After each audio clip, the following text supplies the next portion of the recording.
El conocimiento al servicio de la sociedad. Mexiquense Radio y el Colegio Mexiquense presentan Aula Mayor. Un programa dedicado al análisis de la realidad social, política y económica del Estado de México, el país y el mundo. Aula Mayor. La pandemia de COVID-19 nos tomó mal preparados para hacerle frente en prácticamente todos los órdenes en que hemos debido trabajar para responder el desafío. Lo mismo la respuesta sanitaria que en la economía y la educación. Aula Mayor.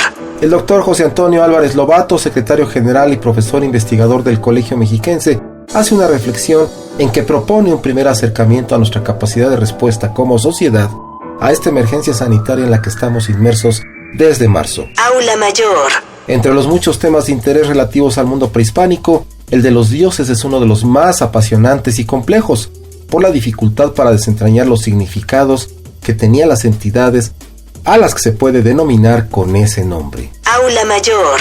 Insistiremos en la vigencia del descuento del 50% en el fondo editorial del Colegio Mexiquense y en invitarle para mañana jueves 6 de agosto a la sesión del seminario Santos, Devociones e Identidades, así como a la mesa redonda virtual del 12 de agosto, que estará dedicada al libro Desafíos en el Desarrollo Urbano Sostenible en el Transporte y la Movilidad. El conocimiento al servicio de la sociedad. Aula Mayor. Primero que nada, gracias por estar con nosotros y enseguida, buenas noches. Amable auditorio de Mexiquense Radio. Comenzamos el programa de esta noche, la primera de miércoles de agosto, el octavo mes del año. Aula Mayor es un programa semanal dedicado a exponer las reflexiones y análisis de los investigadores del Colegio Mexiquense y de sus invitados. Soy José Luis Cardona Estrada. En nombre del equipo de trabajo que hace posible Aula Mayor, le invito a quedarse con nosotros. En esta ocasión le presentaremos la primera parte de la reflexión que hizo para este programa el doctor José Antonio Álvarez Lobato sobre las consecuencias de la pandemia y nuestra respuesta a la emergencia.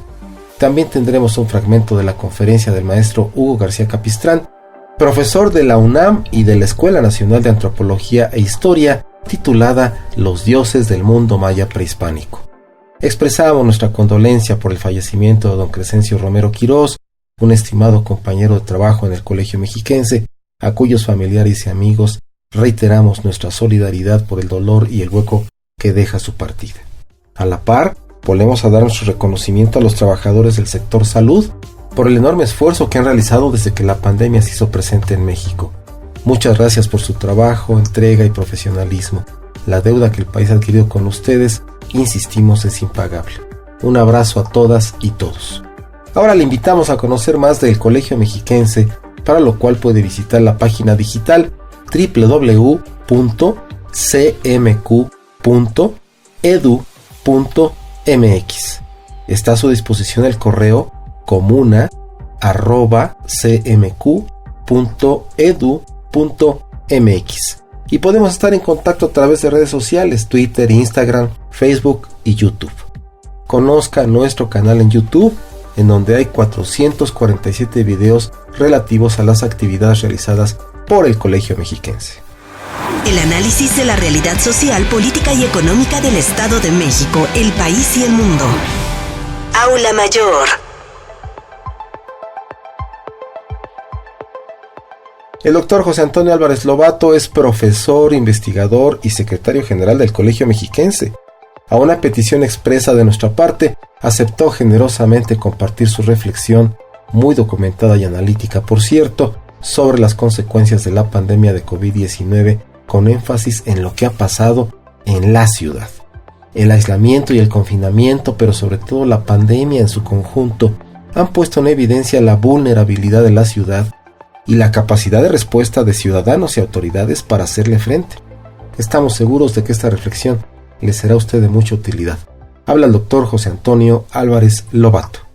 La ciudad la concebimos como ese espacio geográfico que concentra una gran cantidad de personas y actividades que interactúan en un área relativamente pequeña y densa. Se ha considerado como el mejor lugar para vivir, trabajar, consumir y socializar. Resulta paradójico que esas ventajas de convivir en proximidad sean ahora cuestionadas debido al aislamiento y al distanciamiento social impuesto por la pandemia. Esta epidemia, a nivel ciudad, nos ha dejado algunas enseñanzas y muchos retos. El primero de ellos ha sido darnos cuenta de la fragilidad urbana. Las epidemias deben tratarse como emergencias de gran riesgo. La magnitud del riesgo para la ciudad tiene que ver con el tipo de amenaza, un virus desconocido y letal, la vulnerabilidad y la exposición. Y por supuesto con la capacidad de respuesta de la ciudad, de sus autoridades y ciudadanos para enfrentarla. El peligro fue igual para todo el mundo, pero en el caso mexicano, este virus nos tomó con un alto grado de vulnerabilidad, en un mal momento. Un sistema público de salud saturado, insuficiente, con pocos recursos, mal diseñado. Baste recordar, por ejemplo, los 8 hospitales del Estado de México que no han podido entrar en operación desde hace años por falta de equipamiento. Y en desmantelamiento por el cambio de la Política Nacional de Salud. Un sistema de seguridad social prácticamente en bancarrota. Una población urbana con altos índices de enfermedades crónicas, obesidad, diabetes, hipertensión, que resultaron agravantes importantes de la enfermedad ocasionada por el virus. Una sociedad fragmentada, parte de ella con prácticas muy arraigadas que se resiste a cambiar, deficientemente educada y mal informada, que en su derecho a disentir critica y desobedece cualquier llamado gubernamental y desacredita evidencia científica aceptada, pero que a la vez reconoce como plausible cualquier descabellada teoría. Hoy sabemos que la exposición a la amenaza es alta. No es una enfermedad de ricos o de viejos como algunos dijeron. Puede atacar a toda la población con diferentes grados de daño y, como hemos visto, con una letalidad que no debemos menospreciar. A falta de un tratamiento eficaz y de la disponibilidad de vacunas, el tiempo que estará con nosotros será prolongado.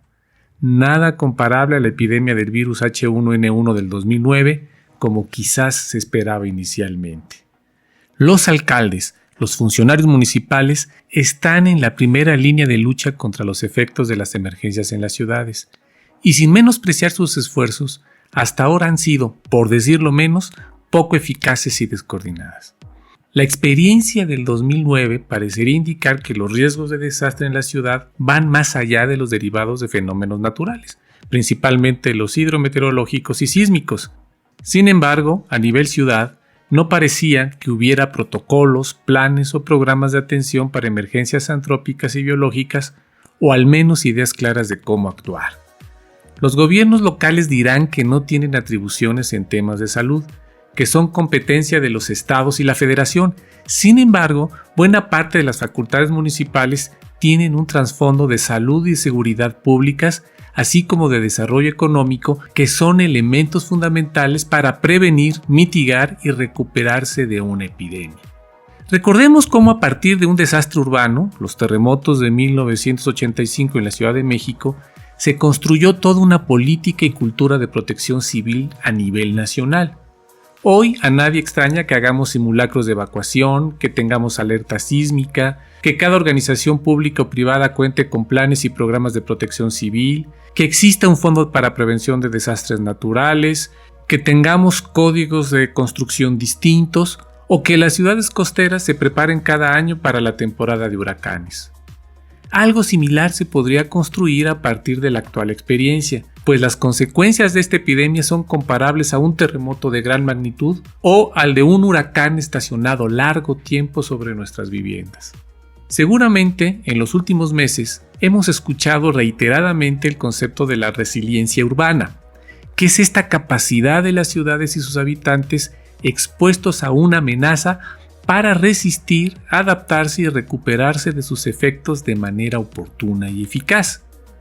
Pero cuando verdaderamente decimos que una ciudad es resiliente, es porque hay un liderazgo, una coordinación y unas responsabilidades bien definidas para la gestión del riesgo, porque se tiene conocimientos actualizados sobre los peligros y la planeación urbana los contempla, porque existe una estrategia dirigida a proteger, modernizar y conservar las infraestructuras que garanticen la continuidad de los servicios frente a las emergencias, porque hay un presupuesto que respalde estas actividades, porque se refuerzan la conexión social y la cultura de ayuda mutua, porque se garantiza una respuesta efectiva, pues cuenta con los protocolos y planes adecuados. Porque existen estrategias de recuperación, rehabilitación y reconstrucción posteriores a los desastres que se armonizan con la planeación a largo plazo y desarrollan un mejor entorno urbano.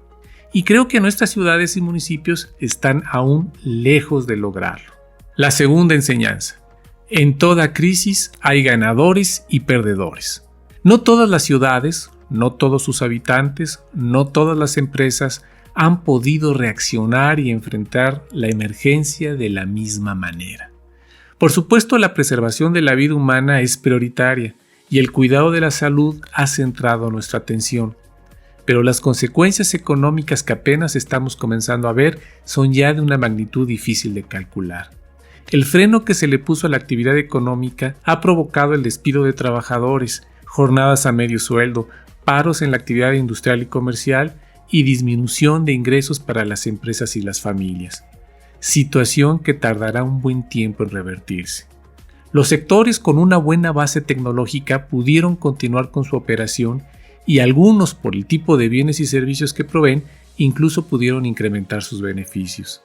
Sectores como el farmacéutico, la producción y distribución de insumos médicos, de protección y aseo personal, hospitales privados, los proveedores de servicios de Internet, las plataformas de comercio electrónico, de streaming de video, de herramientas colaborativas en la nube, de capacitación en línea, los videojuegos, los servicios de mensajería y paquetería o los servicios de entrega de comida a domicilio parecerían los claros ganadores. Incluso ciertos comercios de barrio han podido incrementar sus ventas derivado de la disminución de la movilidad de la población. Pero los hoteles, el turismo, la energía, la industria de la moda, los gimnasios, los restaurantes, el entretenimiento en vivo y los transportes son los claros perdedores. De hecho, cualquier negocio que tenga como destino la venta o consumo en el sitio de proveeduría se enfrenta a condiciones difíciles. Pero incluso algunos de los sectores que pudieran ser considerados como ganadores pueden enfrentar problemas de costos de operación elevados que pudieran diluir sus aparentes ganancias. El sector público tampoco la tiene fácil. La reorientación del gasto para atender la epidemia y la disminución de la recaudación por la contracción de la economía hará que sus servicios y programas se vean afectados. De cualquier manera, la caída de la demanda, la falta de liquidez, el paro de operaciones de los negocios considerados como no esenciales y la cancelación de órdenes de compra ha afectado a prácticamente la totalidad de la economía urbana. Los negocios mejor librados serán aquellos que no estén endeudados, que mantengan bajos sus costos de operación y que sean suficientemente innovadores para trasladar buena parte de sus actividades al ciberespacio. Justamente, la tecnología ha sido el gran aliado para enfrentar el aislamiento de la pandemia. El acceso a Internet ha permitido el teletrabajo y la educación a distancia, incluso el mantenimiento del contacto social. Si bien las zonas urbanas cuentan desde hace años con infraestructura que permite la conectividad, no es la ideal. Anchos de banda, latencias, disponibilidad y soporte técnico son aún temas que los proveedores de estos servicios tienen que atender. Pero no basta con tener acceso a Internet. La disponibilidad de aplicaciones y el desarrollo de las capacidades y habilidades necesarias para usarlas es en todo caso más relevante. Fue un gran esfuerzo mover todo el sistema educativo a la modalidad a distancia, pero no todas las escuelas lo hicieron de la misma manera. Nos encontramos con grupos de alumnos y profesores sin computadoras en casa, sin conectividad o con un desconocimiento del uso de las plataformas educativas, mientras que otros pudieron concluir el ciclo escolar sin problemas, incluso disfrutaron de la experiencia. Esto crea desigualdad. Nos queda claro hoy, si es que hubiera duda, que el acceso a Internet es un derecho que la ciudad debe garantizar a todos sus habitantes.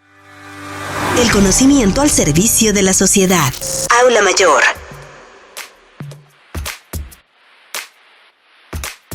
El Seminario Arqueología y Etnohistoria de Mesoamérica del Colegio Mexiquense ha organizado a lo largo de 14 años de manera ininterrumpida conferencias con expositores del más alto nivel y reconocimiento, quienes han abordado una gran cantidad de temas y ofrecido información muy valiosa para entender nuestro pasado prehispánico.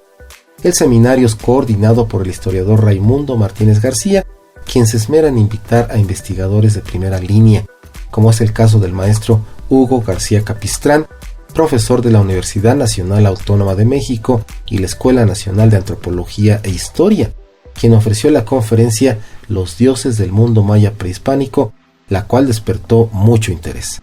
El estudioso hizo una exposición amplia y detallada, de la que hemos seleccionado un fragmento de la parte inicial, en que analiza la pertinencia de utilizar el término dioses para referirse a las entidades que los pueblos prehispánicos veían como luminosas. La conferencia completa la puede usted ver en el canal de YouTube del Colegio Mexiquense. ¿Qué entendemos por Dios, por un Dios en el mundo mesoamericano? Por supuesto que no podemos generar una definición que englobe todas las realidades sociales e históricas. Sí que tenemos que partir de nuestro propio objeto de estudio. En ese sentido, yo me baso en los trabajos de Alfredo López Austin, que ha realizado sobre la cosmovisión mesoamericana y en particular de los dioses mesoamericanos, generando este modelo para poderlo aplicar al mundo maya y ver si el modelo funciona. Pero antes de poder dar esta definición, tenemos que entender cómo funciona el cosmos en el mundo mesoamericano. Y lo primero que tenemos que tomar en consideración es que para muchos de los grupos mesoamericanos, el cosmos estaba formado a partir de dos sustancias, de dos tipos de sustancia. Todos los seres y todo lo que constituía el cosmos estaba formado por esos dos tipos de sustancia. Una sustancia de tipo sutil, imperceptible, liviana, y una sustancia dura, palpable, perceptible, que en algunos casos podían conjuntarse. A su vez, el cosmos mesoamericano estaba dividido en dos tipos de tiempo-espacio. Un tiempo-espacio de carácter divino y un tiempo-espacio de carácter mundano. En el tiempo-espacio mundano residen lo que vamos a denominar las criaturas, que son las plantas, los animales, las montañas, el ser humano. Ese es el mundo en el que nos desarrollamos, es el mundo en el que el tiempo es el tiempo histórico, el que corre, ¿no? Y el que vivimos y que nos afecta. Y en el otro tiempo-espacio, en ese tiempo-espacio divino, residen principalmente esos seres de sustancia sutil. A estos seres de sustancia sutil los vamos a denominar entes luminosos o sobrenaturales. Pongo entre comillas el término de sobrenatural porque para el mundo mesoamericano es complicado y es complejo denominarlos de esta manera porque por las referencias que tenemos, tanto de las fuentes históricas como de las arqueológicas, parece ser que los seres luminosos, estos seres de sustancia sutil, eran afectados por las leyes de la naturaleza. Entonces, técnicamente no son de tipo sobrenatural. Vamos a usar este concepto o este término de luminoso para hacer referencia a estos seres. ¿Cuáles son las características de estos entes luminosos? Además de que están conformados de esta materia sutil que no es perceptible por el hombre en condiciones normales de vigilia, pues también podemos decir que su origen es anterior a la creación del mundo perceptible. Son agentes, y esta es una de las características más importantes, poseen una acción eficaz sobre el mundo perceptible, y esta acción es capaz de ser captada en cierta medida, ¿no? En mayor o menor grado por los seres humanos. Esto es una definición de estos entes luminosos o sobrenaturales que habitaban el cosmos mesoamericano. Según Alfredo López Austin, estos entes habría que dividirlos en lo que llamaríamos las fuerzas y los dioses. Las fuerzas serían entidades que no tienen una personalidad, son entes que cumplen con las características que hemos mencionado, pero que se diferencian de los dioses justamente porque carecen de personalidad. Siguen siendo agentes, sigue esta actividad siendo percibida en mayor o menor medida por los seres humanos. La acción o los efectos de sus acciones son percibidas en mayor o menor medida por los seres humanos. Hay algunos conceptos en el mundo indígena actual que pudieran funcionar para entender esta idea de las fuerzas, como por ejemplo el concepto de Chicahualistli, que aparece en algunos grupos nahuas, un concepto que ha sido estudiado por Catherine Wood y que ella detecta que se trata de una fuerza que se puede impregnar en prendas, en objetos, que se entrega, que se intercambia a través del trabajo, pero que no tiene una personalidad, pero que sí tiene una acción eficaz. Creo que también pudiéramos ejemplificarlo en el caso del mundo maya, justamente a través de los rituales de sacrificio humano o rituales de autosacrificio. En realidad, ¿no? Normalmente pensamos que lo que se ofrenda es la sangre, cuando estamos viendo este tipo de escenas en la que una esposa de un gobernante se traspasa la lengua con una cuerda para ir también, o sea, a través de la cuerda aparentemente van pegadas algunas pequeñas navajillas que van haciendo cortes y esto va provocando el sangrado. El sangrado además se va a concentrar en unos papeles que están depositados en una pequeña olla, en una canasta, y en realidad va más allá de la sangre que se ofrenda, sino es todo este complejo de elementos, porque luego se ven las escenas en donde la mujer, tras el acto ritual, lleva la vasija con la cuerda, con los papeles, con los objetos con los que realizó las punciones, y todo esto aparentemente se quemaba. Entonces, ahí podemos ver que es más bien la esencia de todos estos objetos que se modifica a través del fuego lo que se está ofrendando. Nosotros no podemos ver eso, pero justamente va a tener esa acción eficaz. Y eso sería lo que pudiéramos pensar que se trata de las fuerzas, entes luminosos que viven en el cosmos mesoamericano. Pero lo que nos interesa a nosotros es hablar de los dioses. Así que, bueno, pues vamos a ver qué vamos a entender ahora sí por dioses en el mundo mesoamericano. Y bueno, las principales características que van a tener estos dioses, uno, es que van a poseer una personalidad considerada tan semejante a la del ser humano como, para comprender nuestras expresiones, y poseer una voluntad susceptible de ser afectada por la acción humana, incluida en esta toda forma de expresión, danza, rituales, autosacrificios, pero también imprecación, insultos, etc. Y otra característica es que los dioses ejercen por su voluntad una acción eficaz sobre el mundo perceptible. Ha habido mucha discusión también de si este término y concepto de Dios realmente existía en el mundo indígena prehispánico y si no fue en realidad una noción introducida por los españoles, tanto para el concepto de Teotl en el mundo náhuatl como para el concepto de los mayas. Entonces existía esta noción entre los mayas y bueno, muchas veces es la lingüística, los estudios lingüísticos los que nos van a poder permitir llegar a una conclusión.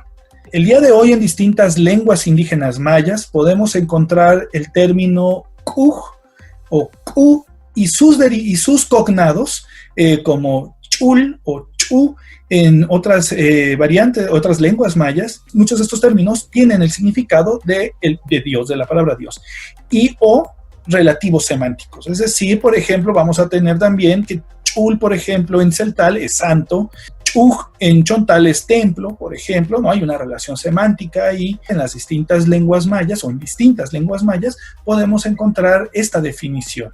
Sí, por supuesto que algunos dirían, bueno, pero estos son lenguas actuales, puede ser derivado de esta influencia.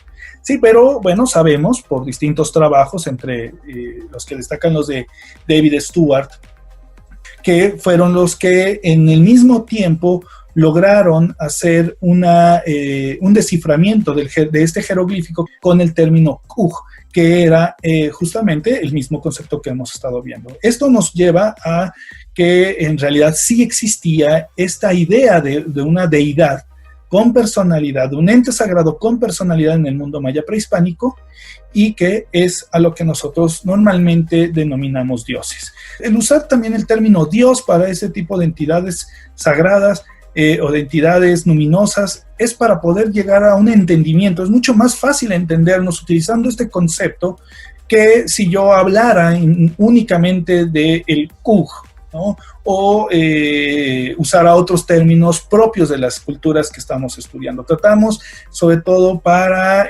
comunicarnos de una forma más efectiva, de usar un término que pueda ser entendido por todos. Estas son las invitaciones para el amable auditorio de Mexiquense Radio. Mañana, jueves 6 de agosto a las 11 de la mañana, se realizará la segunda sesión del seminario Santos, Devociones e Identidades, la cual será virtual. Para participar, le invitamos a abrir la página digital del Colegio Mexiquense, www.cmq.edu.mx, y dar clic en la imagen de la sesión para unirse a ella en la hora señalada. El 12 de agosto, también a las 11 de la mañana, se realizará la mesa redonda virtual Las nuevas realidades de la movilidad y el transporte urbanos, reflexiones para la pospandemia, con la participación de expositores de la Pontificia Universidad Católica de Chile, la Universidad de California en Berkeley, la Universidad de Granada, la Asociación Nacional de Transportes Públicos de Brasil y el Colegio Mexiquense. La charla girará alrededor del libro Desafíos del Desarrollo Urbano Sostenible en el Transporte y la Movilidad, novedad editorial del Colegio Mexiquense. El registro se hace desde la página digital del colegio, activando el banner de la mesa redonda y respondiendo un sencillo cuestionario. Y hablando de libros, sigue vigente la promoción de 50% de descuento en el fondo editorial de El Colegio. En la página institucional puede usted revisar el catálogo y hacer su compra. Llegó la hora de despedirnos de usted desde esta aula mayor. Agradezco a José Luis Miranda López, productor, realizador y operador, a Ana Laura Uribe por el apoyo informativo y a nuestros compañeros en la cabina al aire, pero especialmente a usted que nos hace favor de escuchar. Soy José Luis Cardón Estrada. Hasta la próxima en Aula Mayor por Mexiquense Radio. El mundo social es dinámico. Comprenderlo para hacer mejor la vida de las personas es el objetivo del conocimiento socialmente útil. Mexiquense Radio y el Colegio Mexiquense presentaron Aula Mayor.